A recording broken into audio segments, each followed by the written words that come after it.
Welcome to The Rubber Meets the Road Economics, the podcast where we explore the driving forces behind today's economy and their real-world implications.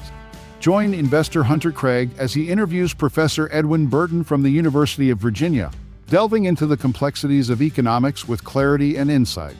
Whether you're an economics enthusiast or just curious about how economic policies affect your daily life, you're in the right place. Let's get started. Today is December 3rd, 2025. We're here with world-renowned Professor Edwin T. Burton from the University of Virginia. Professor, today we have the yield on the U.S. 2-month, 3.71, yield on the U.S. 10-year, 4.059.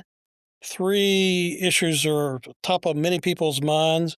One, the Federal Reserve meets next Wednesday, December 10th, to set the federal funds target rate. Two, the U.S. debt and the annual deficit we're running over $2 trillion. And then three, people are keenly interested, Professor, in AI and is it the cure-all for everything?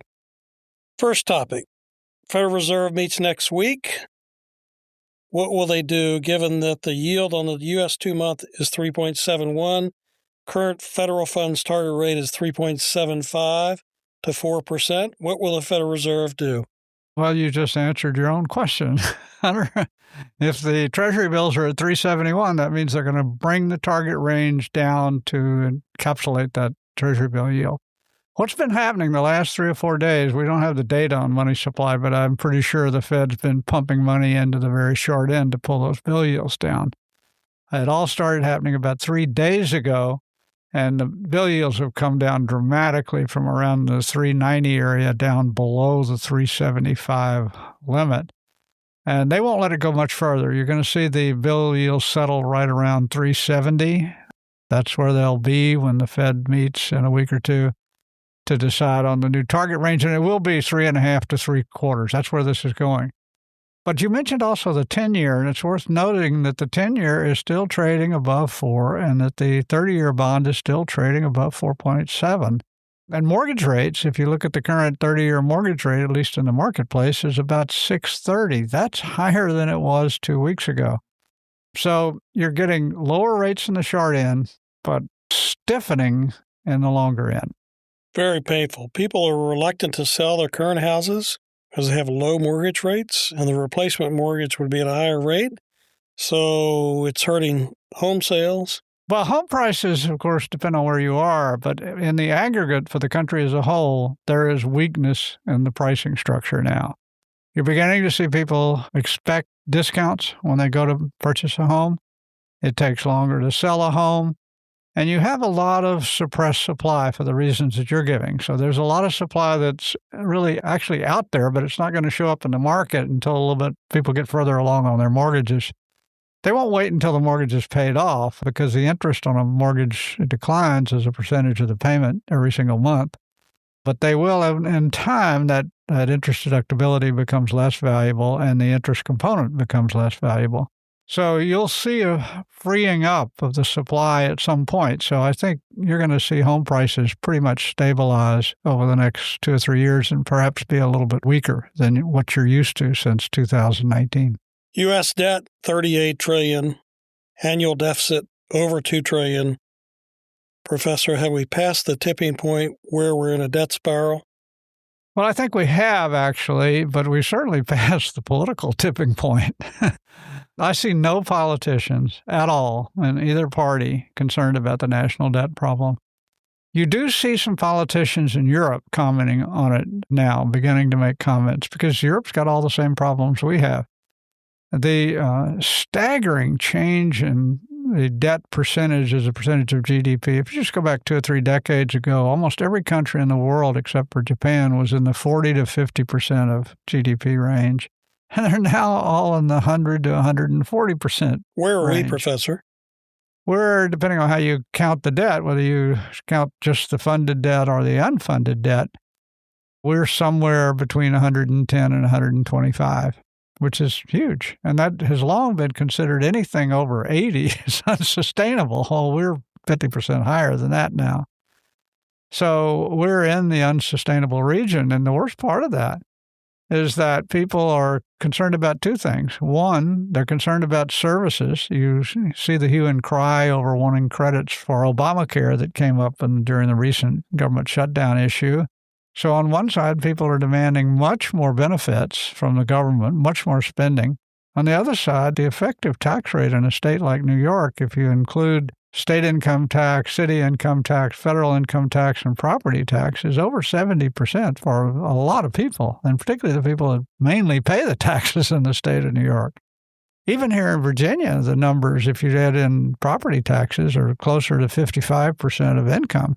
That's a pretty stiff level of taxation for people, and I think there's not a lot of room there either. So you've got pressure on spending, which is accelerating, really, and you've got real resistance to tax increases. It's going to be very hard for people to get a tax increase through. And by the way, that's showing up in Europe as well. The United Kingdom is having a big debate over that right now. The Labour government, which was elected on the back of the idea of balancing the budget and raising taxes, is now having a terrific time getting its own membership to vote in Parliament in favor of those taxes. And you're seeing that across Europe. So you've reached the point where spending is out of control, but taxation's out of control as well. And there are going to be some hard choices ahead. Interesting. Former Luxembourg Prime Minister stated, and I quote, "We all know what to do. We just don't know how to get reelected after we've done it." Do we have that problem in the U.S. regarding cutting spending? Well, I think so. It seems like both parties, whenever they get a control of the Congress, all say the same thing. Well, we've got to run big deficits now, but we won't do it in the future. So whenever they get in, they run big deficits now, and now becomes forever. We're looking at record numbers now. We're at a 7% deficit this year and into 26 as well. And it gets worse. This just gets worse and worse, which means there'll be no relief on the interest rate front. Interest rates are going to stay stubbornly high, and I don't know how long the Fed can keep short-term rates in the range they're going to put them in, but they've had to use the balance sheet to do that. I have no doubts about that. Money supply has been growing at about 4% in 2025. We're probably going to see that escalate, and if it does, inflation comes right back. Inflation is not over now. It's 2.5% to 3%, and if you start pumping the money strings to keep rates lower, which is effectively what has been done in the past, then you've got inflation to worry about, and higher inflation means higher rates, so you can't defeat interest rates that way. We know that from many examples throughout history. So at the end of the day, government has to find a way to do less, but that is very difficult when millions and millions of Americans now assume that the government is their friend and is supposed to pay their bills, large numbers of bills that if you go back just 3 or 4 decades ago, it was not assumed that the government was to pay all those bills. But now it is assumed. The average American expects that. So you've built in a huge dependency. And not just for poor people. This is way beyond poor people. The debate on the credits that took place just recently during the shutdown, that was a debate on whether people that make $140,000 a year should receive tax credits. Well, that's more than 50% higher than the average family income. So we're talking about subsidizing. I guess the next thing will be subsidizing Jeff Bezos. Maybe he needs some credits to pay his health insurance. I don't really know. What turned out originally, what was supposed to be a program to help poor people, is not about poor people at all. They're to make up a tiny fraction of the beneficiaries of any of these programs. They're used as an excuse when people trot out some poor person who loses a benefit. You read about it and see it on TV. But the vast bulk of these benefits are going, my family gets over $60,000 a year in Social Security payments. We're not poor. What kind of system is that? It's a very unfair system. Social Security is the worst. The people that benefit are by and large people like me who live a long time. Demographics who don't live very long get almost nothing out of it. It's almost a reverse Robin Hood kind of a thing, but that's not the portrayal in the public mind. In the public mind, all these things are great and they help poor people, but the reality is the entitlements are not really about poor people. They're about the average American, and we can't afford it. Is the U.S. ability to have massive debt a function of the U.S. dollar being a world currency? It is, but there's a growing shift in how payments are being made. The first was in the Eurozone. Eurozone, when they went to a single currency, that sort of dropped the dollar out of the payments mechanism for intra-Europe trade. And now you see a lot of pressure by China being put on their Asian trading partners. And remember, you trade with the country you're next to, and the countries that are next to China are countries that many are our friends, South Korea, Japan, people like that. But there's pressure on them to begin to look at the Chinese currency. The Trump administration has waged economic war on an awful lot of countries. And while the president talks about China, he's waged war on every European country, every Asian country. And unfortunately, they're not going to easily go back to the old system. They remember what happened here. China has been a much more consistent partner to countries like Vietnam and Thailand than we have. There's very little doubt about that. And even Europe's beginning to question the American alliance. You can't blame them. When you turn around and say, we're going to put 50% tariffs on you tomorrow, you're affecting a lot of businesses in those countries, and politicians are sensitive to that. And I think the Trump administration thinks they're not, but they are. And so that may work well with the Trump base, but believe me, it does not work well with the European base of all the politicians that Trump has to deal with. And I think he's slowly finding that out. In fact, I'd make the following prediction. Within the next 6 months, the president will abandon the entire tariff war. He will declare victory in the tariff war, and the tariffs will disappear because the tariffs have not been a friend to the president. If the president wants to succeed and if he wants a Republican Congress, he needs to say goodbye to the tariffs. Tariffs are a terrible, terrible mistake for the Trump administration, and I think the president is a smart man. He'll figure that one out.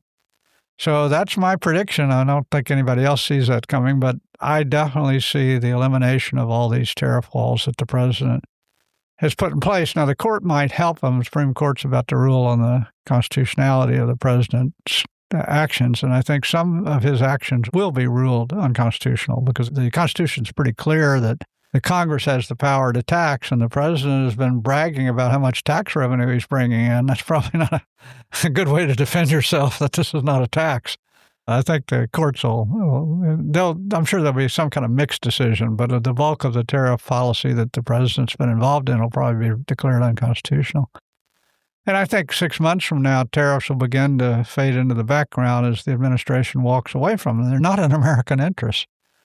If America first really means anything, it means let's not have tariffs on our individual citizens, which is who pays the tariffs. Americans are the ones paying the higher prices from these tariffs, and other countries are hurt as well. There's no question other countries have been hurt. It's a global loss. If you want to just guarantee that the entire globe suffers, then let's have a tariff war. That's a good way to do it.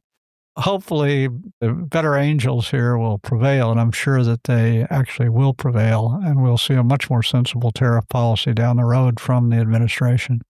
Professor, we're inundated every day with information on AI, social media, news, everybody's talking about it. Reminds me of 25 years ago in 2000 with the internet bubble. Is AI the cure-all? AI is the most interesting subject to have come along since the internet. There is no question. It shows up every day in my classrooms. And actually, I use AI in almost everything I do. If you want to see my current courses, I designed the website. It's called samscove.com, samscove.com. If you go there, you'll see the website for my 2 courses, and you'll also see a lunch sign-up program for my students. Now, you won't be able to sign up. They can, but you won't, because you don't have the necessary passwords to get in there. But you'll see what AI can do. That website, when you look at it, samscove.com, that was designed in 2 hours by Claude. That is a very impressive website. And the one for coming this spring is ProfETB, PROFETB. Take a look at that, and that'll show you the courses I'll be teaching in the spring at the University of Virginia. That shows the power of AI. And in a nutshell, what AI can do is something that you already know how to do but don't have the time to do. That's what it's really good for. Because what AI does is it goes and searches all the knowledge that we have. It looks through Wikipedia and all that stuff. And then it sort of makes that knowledge available quickly. Whatever can be based on that knowledge, AI can provide you. So if you want to know, and I use it, for example, for things like tell me what the total size of the current credit default swap market is. Boom. You just put it in ChatGPT and out it comes. And if you're concerned they might make errors, then you put it in Perplexity, which is free, by the way. And out it comes. And you put it in Grok and out it comes. You put it in Claude and out it comes. And you just one after another and you see what they all say the same thing, then you can rely on it. So it's very good at telling you what is already known, but you have trouble finding it. In other words, if there's something that's known but you can't figure it out, AI is perfect. Or if you want to write that's why it's so good at coding. It's great at coding because AI has already been trained on a massive amount of code. So whatever you're trying to code has probably been done somewhere or something that's almost essentially identical. Like a website. There are plenty of websites, for example. We all know that. And AI is very good at learning how to do a website because there are a lot of websites it can train on. Where it's not very good is when something comes up that isn't known. It's not in their database. They can't find it. And that's why Sam Altman's claims at OpenAI are just patently ridiculous. He says he's going to cure world hunger, and Elon Musk sometimes says the same thing. We forget that Musk is the original partner of Sam Altman. Musk kind of created Sam Altman back in 2015. Well, that's all poppycock. Einstein would have never discovered the theory of relativity by using AI because AI didn't know anything about whether the constancy of light really was the speed limit of the universe or anything else.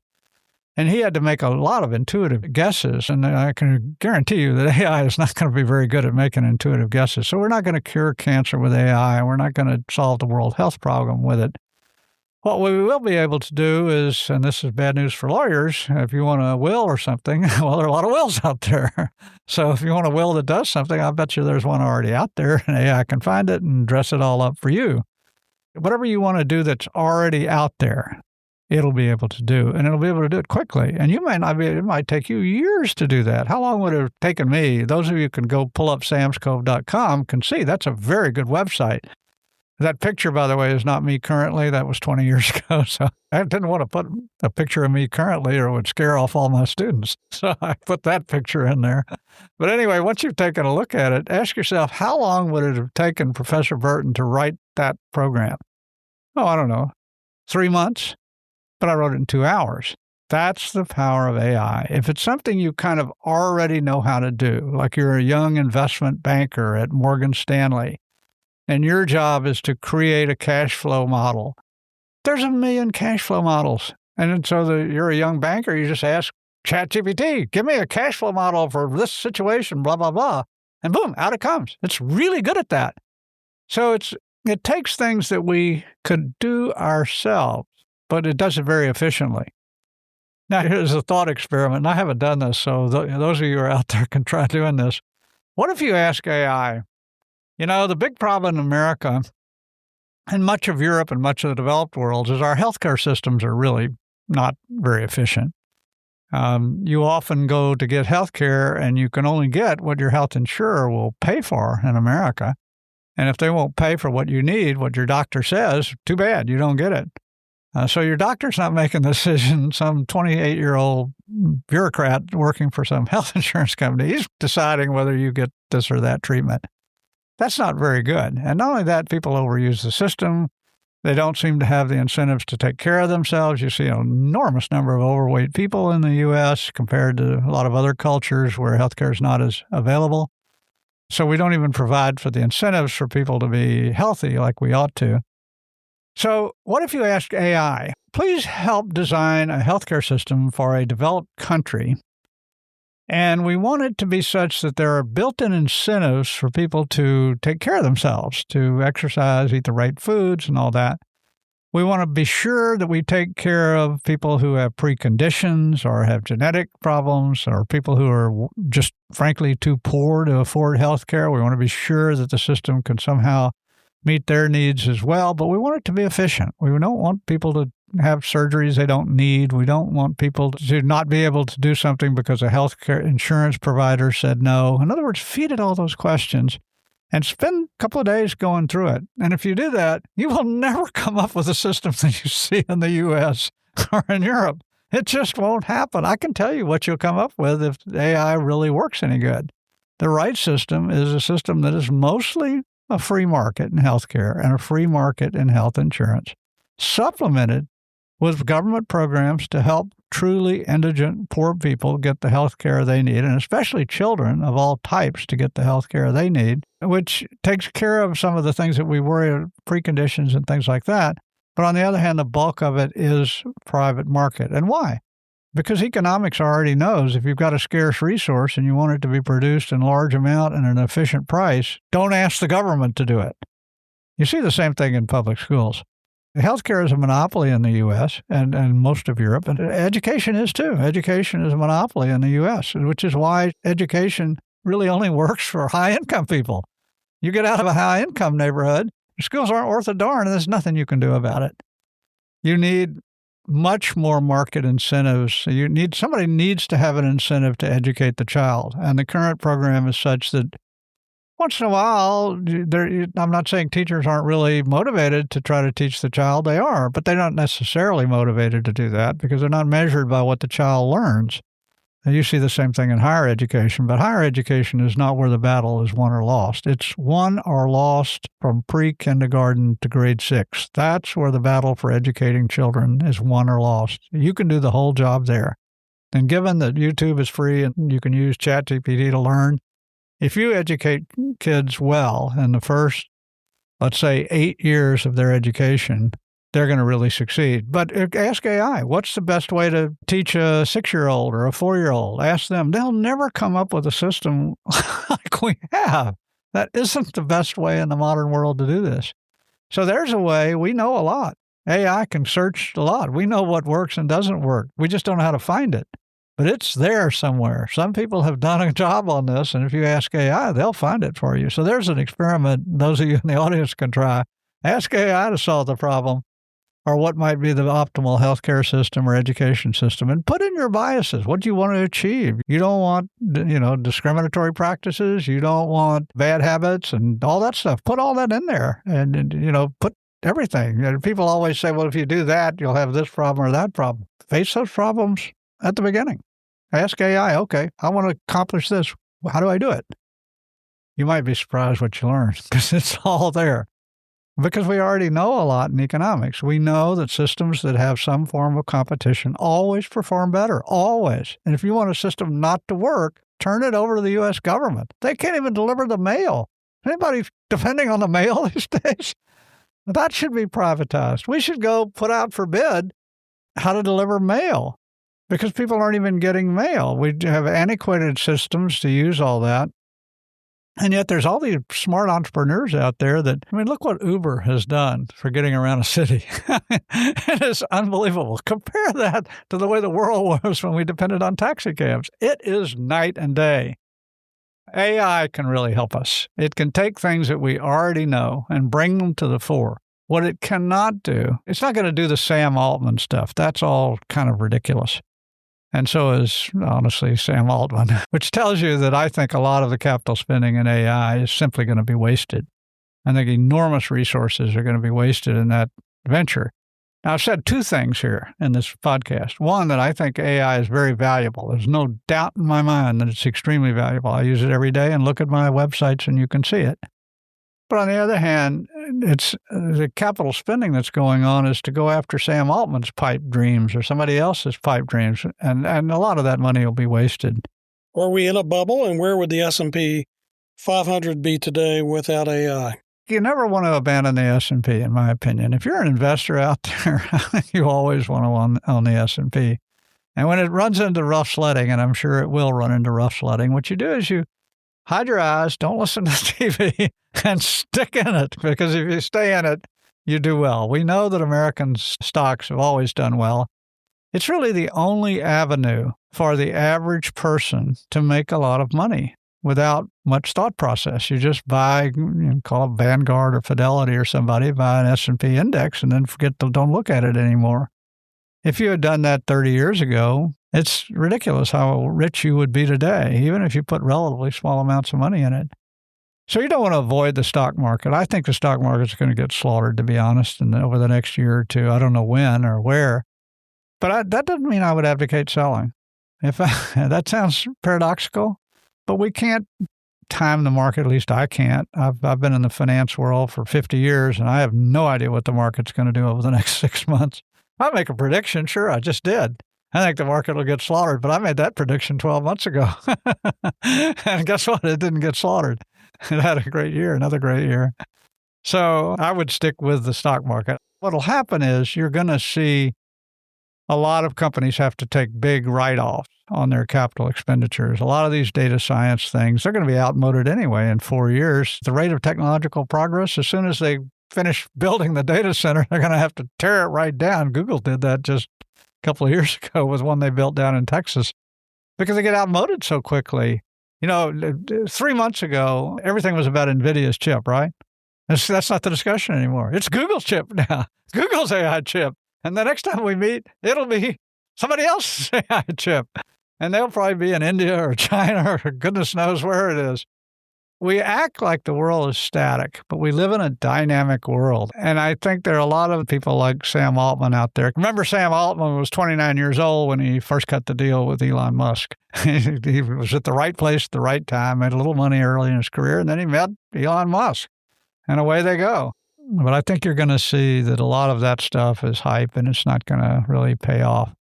Ultimately, you have to have an economy with strong consumers for all of this to pay off. And guess what's happening in America? Consumers are getting weaker. The ADP number came out this morning, for example, the private payroll. It was estimated to be an increase for the past month of 40,000 jobs. It was a decline of 32,000 jobs. That's a pretty big swing. Down almost as much as it was expected to be up. There's no question the economy as a whole is weakening. AI is booming, it's true, which is kind of holding the economy in place. But the clock's ticking on the AI bubble. I would be very surprised if we don't see a major, major fall off in the AI stocks next year. Professor, you've scored an A+, 100% on all past predictions of interest rate in the Federal Reserve. Oh, you haven't followed all my predictions. Certainly for the past 10 years. So well done. We find out what you score next week. December 10th, the Federal Reserve meets to set the federal funds target rate. You predicted a rate cut of 25 basis points. Well done, Professor. Thank you very much. Thank you, Hunter. Thank you for joining us for the Rubber Meets the Road Economics podcast. If you enjoyed the discussion, remember to subscribe and stay updated with future episodes. Join us soon for more conversations about modern economics on the Rubber Meets the Road Economics podcast.